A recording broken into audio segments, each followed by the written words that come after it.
Well, hello again, folks. You're on the Insecurity Project podcast. Today, my guest and my special guest is Joanne Schonheim, the author of the soon-to-be-released The Secret Sisterhood of Miserable Mothers. A fascinating title, and can't wait to unpack what that book's about and how that relates to insecurity shortly. But just so you know why you are listening to Joanne, Joe, if you and I know each other as by that name. So Joe and I have had a long history back to when I did my business accelerator. You were a key part of that journey for me, watching me grow. Then I've had the opportunity of serving you, watching you grow. I remember at the ambassadors retreat, sitting across the table from you and kind of first getting a conversation with you. And the level of conversation I had with you that night was extraordinary. There were some things that you said to me that I've never forgotten. There were some ways that you understood me and helped me understand myself that was such a pure gift.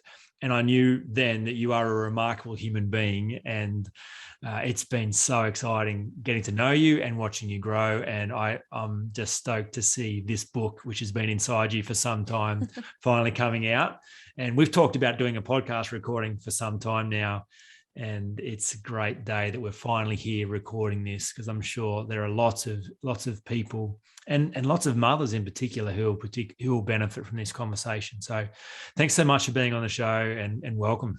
Thanks so much, Damon. It's an absolute pleasure and privilege to be here. So to tell us about this book, The Secret Sisterhood of Miserable Mothers. That's an interesting title, and I'm sure there's lots that sentence, that phrase talks about. So tell us about it.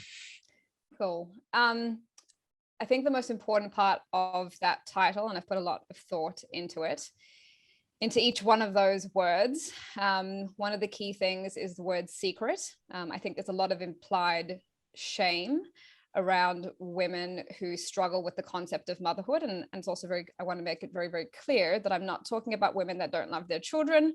I'm not talking about women who necessarily hate being a mother, but it's the concept of motherhood that they've really struggled with for a number of different reasons.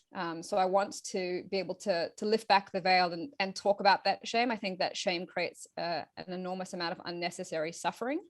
The word sisterhood also implies, my intention is to imply that those people who feel that way are not alone, that there's actually a universal camaraderie around that. And that's, if they do feel that way for whatever reason, it doesn't mean that they're narcissists or sociopaths or unloving mothers, that there are other people out there that feel the same. And, even in terms of the concept of miserable mothers, again, nothing to do with how much you love your children. It's about the unnecessary suffering that the concept of modern motherhood can elicit in women as they share a disproportionate amount of the load of caregiving, of working, paid or unpaid, out of the house. And so I want to specifically talk to that shame that a lot of women do face, and for them to feel like that they're not alone. Yeah, amazing. So let's start with the idea of shame, because it's a thing that eats people alive. Mm-hmm. Lots of suffering in shame. So from your understanding about this, where specifically do mothers feel most shame, do you think? I think a lot of women feel shame when they compare themselves to how other mothers seem to be experiencing motherhood, and also this concept that they're supposed to love every minute and they're supposed to feel like they were born to do it, and they feel that they've reached their life's purpose and potential. And this is my favorite line. Being a mother is the hardest job of all, but I wouldn't trade it for anything in the world. It's the most rewarding job. There's obviously a huge kernel of truth in that, but again, I feel that people aren't able to speak their truth and aren't able to speak the uncomfortable truth that for a lot of the time, being a mother absolutely sucks, and is beyond grueling and exhausting and difficult. And people feel the need to then say what they feel and then finish with a, but I love my children and all the difficult moments, you know, when I see the little faces light up at the end of the day, it makes it all worth it. And it's that concept of when you hear the word but, you can basically take whatever came before the word but and just erase it, because what comes after is a way of just negating and washing that all away, where I think that women don't feel that they have permission to just sit in the discomfort and talk about the discomfort. They always feel the need to compensate and reassure society or the person they're speaking to that they're not actually an evil witch. And that carrying that suffering and knowing that you don't have the psychological safety to actually just express it as it is, carries, I think, creates a huge burden of shame, because women feel like it's not safe to say it. And that then creates this cycle of shame. And we'll talk about it, I'm sure, a little bit later, and all the different ways that women will self-medicate in order to overcome that shame, because as you said, it's insidious and it eats you from the inside out. Yeah, sure. So the key piece being, you know, if people really knew what's going on inside my mind right now, they'd understand that there's something really wrong with me. I should be doing better at this. I should have a different experience. If I was a real mother or a good mother, then I wouldn't be having this experience, but I am, and I can't talk about it because it's not right. So then I have Why aren't I enjoying it like I'm supposed to? Exactly. And so then the insecurity surfaces, because it's like this must be about me. This has to be an indication of me failing or not being good enough or not deserving this role, or I've already ruined it in some way, shape or form. So, you know, so obviously for you to be writing this book, there's been areas of shame for you in this experience. Are you able to share some of your journey in how this has impacted your world and how you've navigated it and found your way through it? Sure. And I have thought a lot about this, and especially in going through the process of writing this book, about how, and this is what's so fascinating, and I don't think we give enough weight or credit to this, but if you think about what happens with a woman during her life in terms of the roles that she plays in society and the way that society views her and the way she views herself, the moment her child is born, in that instant, she's now a mother. And to have such a life-altering role be thrown upon you in literally an instant is insane. It's like a kid who doesn't know how to swim, who doesn't even know how to blow bubbles or to float, is now literally chucked in the deep end and expected to swim butterfly. And there's so little tolerance for the training period and the adjustment period of what that means. So when I had my first child 12 and a half years ago, I was running a business. I was the breadwinner of the family. I ended up having an elective C-section, which just from that, from day dot, in terms of me making that informed choice and the stigma and the shame that society tried to throw on me for that choice. And then struggling with breastfeeding, again, a whole nother can of worms. And I'm trying to run my business. I don't have maternity leave. Within 6 weeks of giving birth, I was running a trade show and was on my feet for a week, and this was also after recovering from a C-section, and literally said to my mum when my daughter was born, here's your granddaughter, enjoy, because she had to be a huge part of helping me in the caregiving. And my partner at the time was incredibly supportive, but you know, there's only so much that he can participate in. And 5 months down the track, diagnosed with postnatal depression. Never suffered with mental health issues in my life until then. And second child, 3.5 years later, again, no maternity leave, still running a business, but, you know, with a first child and trying to socialize in mothers groups and people saying to me, oh, do you work by choice or do you work because you financially have to? And I like really resented that question, because it's like, well, actually I'm a human being with lots to offer, and I don't feel like my brain rotting on the vine. So yeah, my journey through motherhood has been incredibly tumultuous. It's made me have serious questions about my identity and how I define myself, what my value is, what my worth is, how society views me. It just has impacted on every level: my relationship with my body, my relationship with my sexuality, my relationship with my partner, how I juggle, you know, my career and being a good mother. Yeah, just in absolutely every aspect. It's like thrown in the washing machine and you come out and you're like all misshapen. And you just know that you'll never go back to being the way that you were prior to having kids. Thanks for sharing. I'm just going to pick up on one item you raised there, that something we were talking about prior to this call, planning for this conversation. We talked about sexuality. You had some really interesting insights around the difference in that season, the moment you get the mother label, and how it impacts your view of sexuality and others' view of you as a sexual being.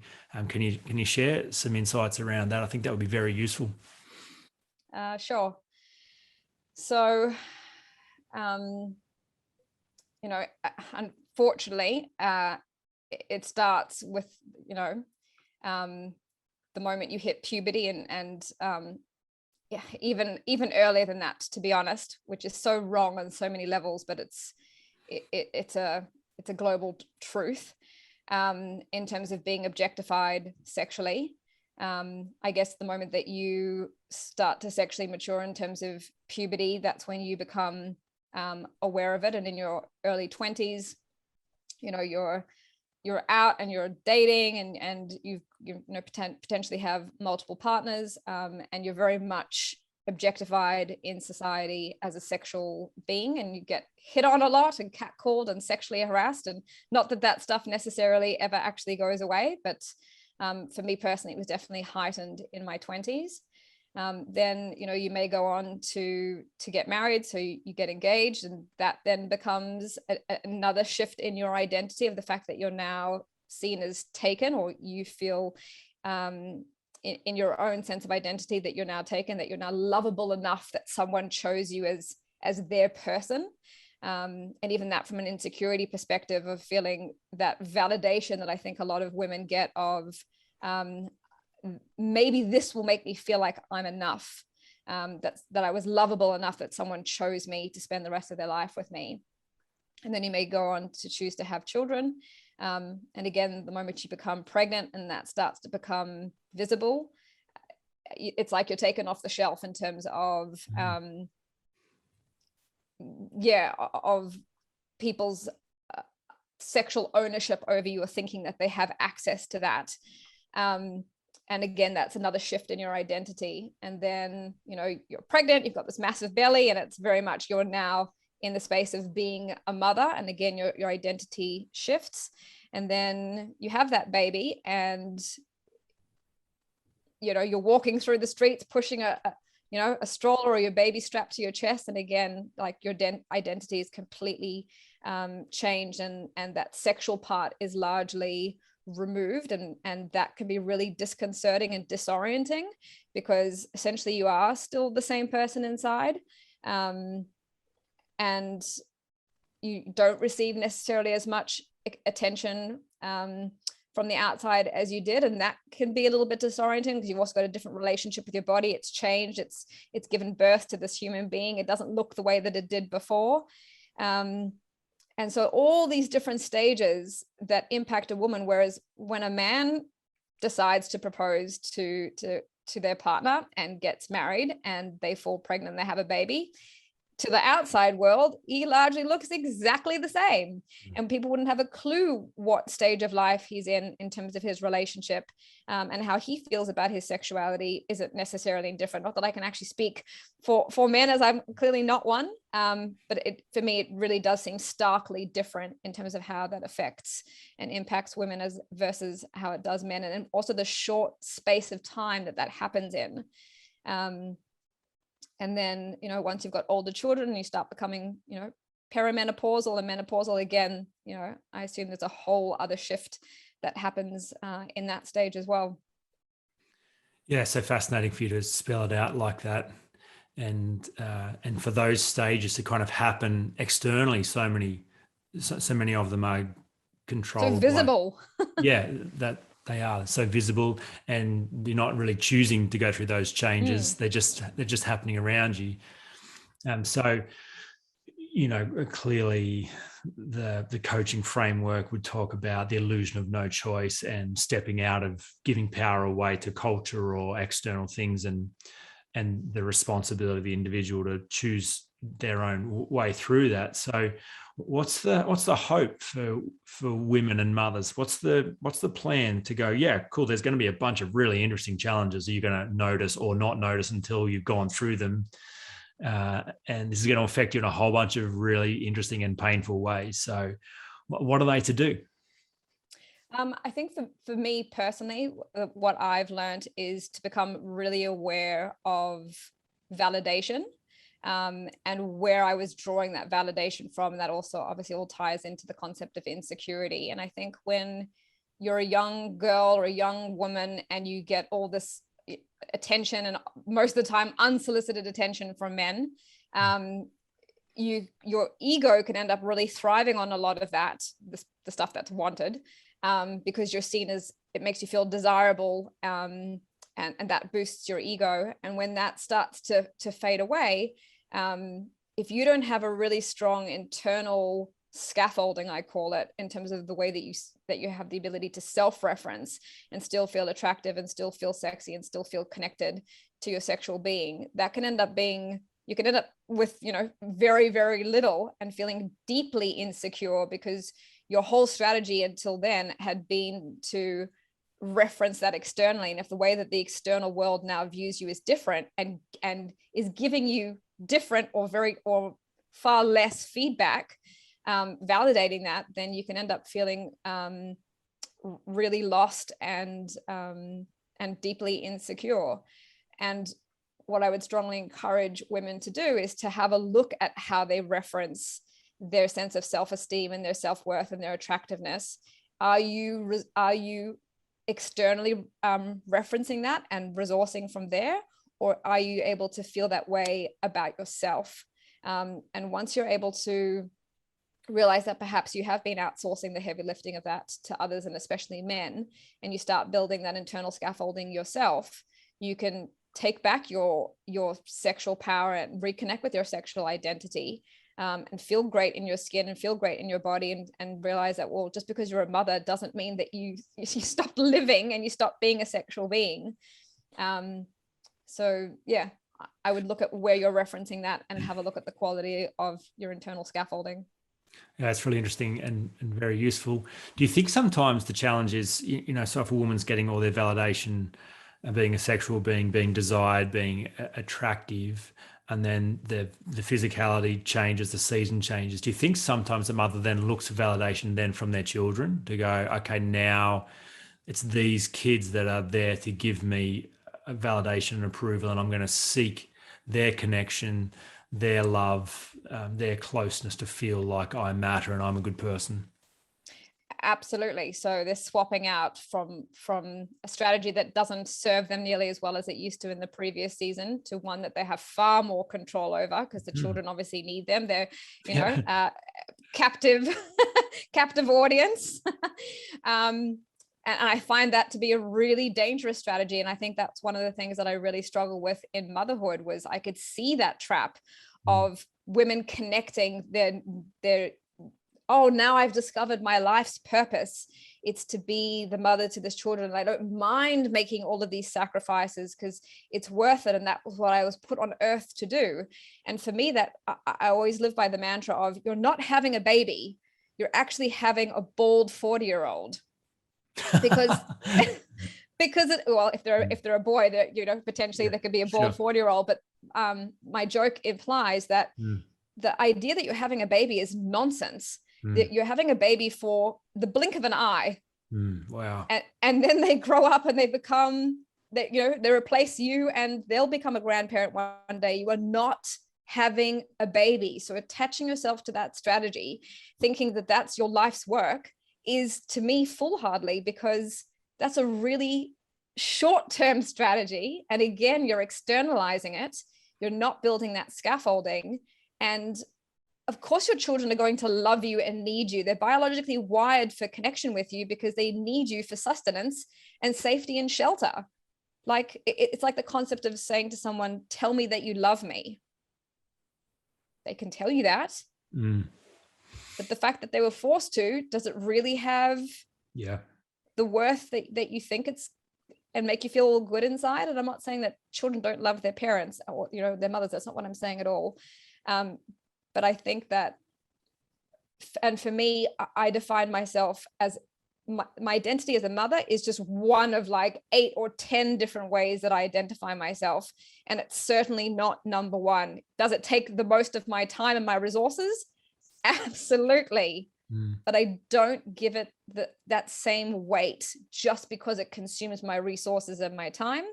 Yes, it's incredibly important. Yes, it's the most important responsibility that I have, but I am not willing for it to be the overarching definition of who I am and why I was put on this earth. Yeah, amazing. Talking to this word miserable in your book title, I'd imagine if a woman does solely tie her validation to her role as a mother, and at the same time feels like she's not actually doing particularly well at that, and not measuring up to the standards that she assumes she should be, there'd be a high level of being miserable in that experience.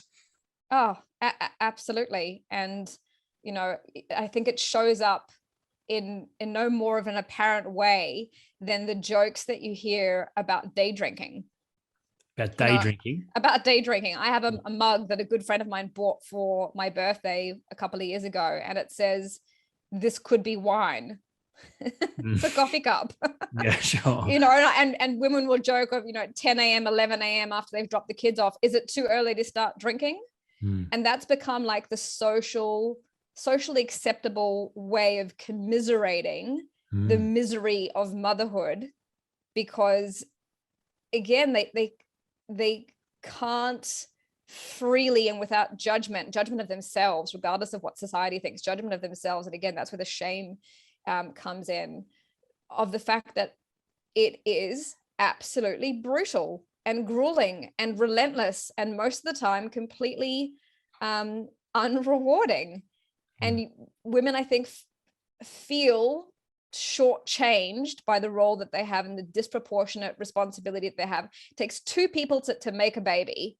Just because the woman is the one that carries it and then delivers it, I have no idea why on earth that she should then end up literally holding the baby and doing the lion's share of the work. If both partners have a career, why is it automatically assumed that it's the man that gets to continue to go off to work and the woman that's going to do the lion's share of the caretaking and the caregiving? And I think that women are, if they admit that they're miserable, the very next line that will come out of the person's mouth will most likely be, I think you should speak to someone. Maybe you're suffering with mental health issues. Maybe you're suffering with depression. Yeah. And my point is, that may or may not be true. And I'm not a psychologist or psychiatrist. I'm not here to diagnose anyone.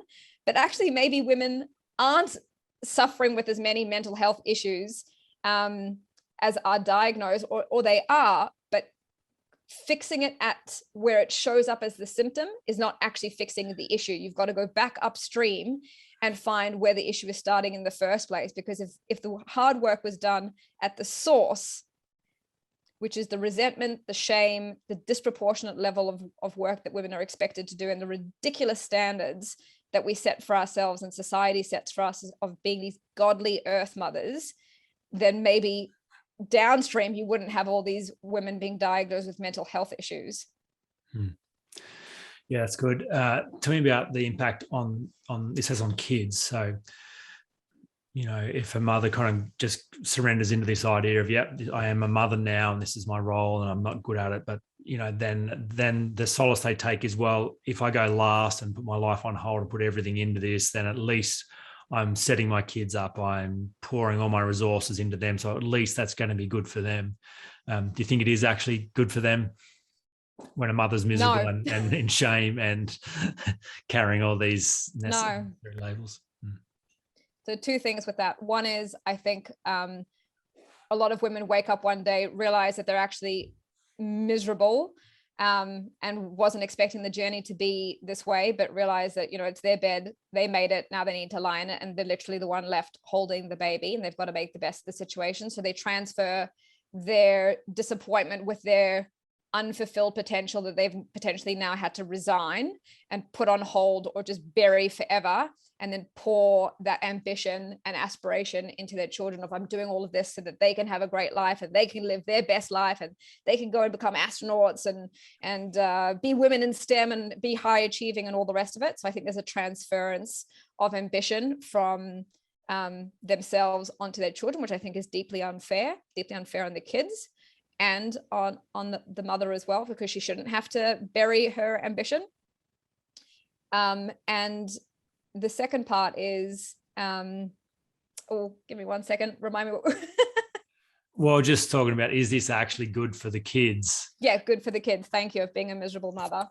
And when women are carrying around this incredibly heavy burden of shame and resentment, it shows up in emotions like anger.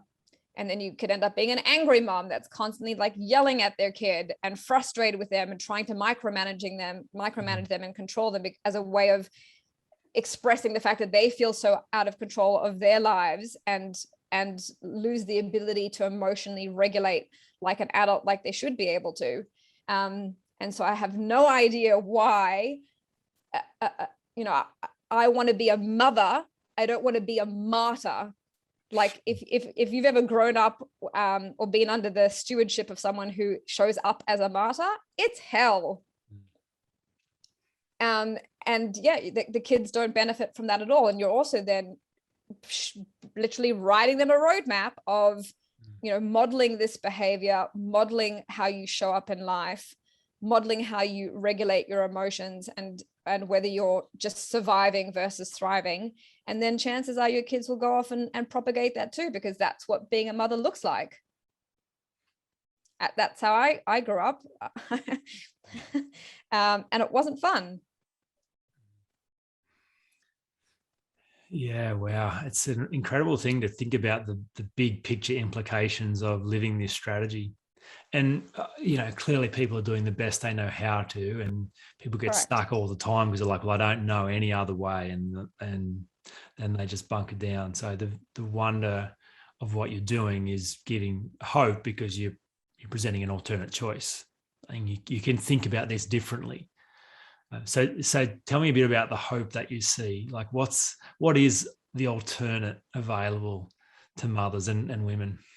Cool. So again, that's what's implied in the book title, The Secret Sisterhood. For me, if I can turn the lights on and I can show women a different way to view their situation and view themselves, and for them to identify and start to dismantle that shame and realize and identify how that shows up in resentment in their relationships with their partners, relationships with their kids, relationship with society and their identity, if I can help dissolve that shame and realize that it's actually not their cross to bear, and wanting more for themselves, and realizing that you're here to be a mother, you're not here to be a martyr. Just because you have a kid, it's a season. It doesn't mean that you stop existing as who you are, it doesn't mean that that needs to take over your entire identity. If you choose to preserve all the other parts of your identity and stay focused on what your ambition and your potential is, and you invest in yourself, that does not make you an unloving or selfish mother. Even the word selfish, I think, gets such a bad rap. You know, the whole concept of you can't pour from an empty cup, and for women to realize that it's completely fine and it should actually be expected that you do take care of yourself and you don't completely abandon and betray yourself for the sake that you now have this responsibility of rearing children, and that the suffering that you're carrying around is understandable, but it's unnecessary. And you can actually start to dismantle, break it down, put in place new and more productive strategies. And if you show up as a happier human, you'll end up being a happier mother, and you'll end up being a better mother and a better partner. So all of society will benefit from mothers being happier. Being miserable is not something that you should have to resign yourself to. It's not necessary. Yeah, I mean, similar to our very first conversation over dinner, this is just so life-giving, and just the gift of you being you, showing up, sharing what's inside you. It's a wonderful thing that you're doing, a wonderful thing that you're saying, and I'm sure lots of people will benefit from this and the secret sisterhood. There's women longing for this idea and framework that will give them the ability to be free from a bunch of unnecessary suffering. So, and to realize they're not alone.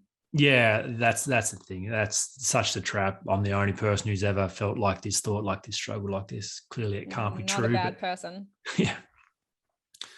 Is there anything we haven't covered? Anything else you'd like to add that I haven't asked you about?